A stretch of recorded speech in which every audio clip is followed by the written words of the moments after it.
Tandaan nyo ito, mga minamahal kong kapatid. Dapat maging handa kayo sa pagkikinig, dahan-dahan sa pananalita, at huwag agad magagalit. Sapagkat ang galit ay hindi nakakatulong sa tao para maging matuwid sa paningin ng Diyos. Kaya talikuran nyo na ang lahat ng kasamaan at maruruming gawain, at tanggapin na may pagpapakumbaba ang salita ng Diyos na itinanim sa inyong puso na siyang makapagliligtas sa inyo.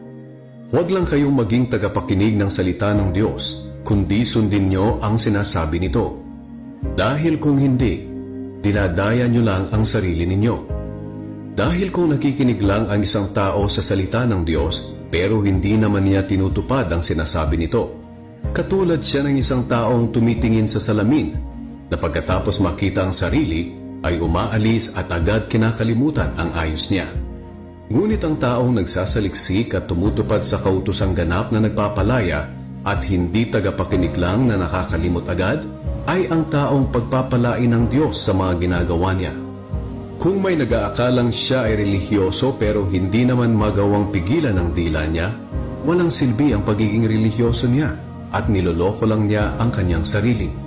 Ang pagkarelihiyosong itinuturing na dalisay at walang kapintasan ng Diyos Ama ay ito: ang pagtulong sa mga ulila at mga biyuda sa kahirapan nila, at ang pagtalikod sa lahat ng kasamaan sa mundong ito.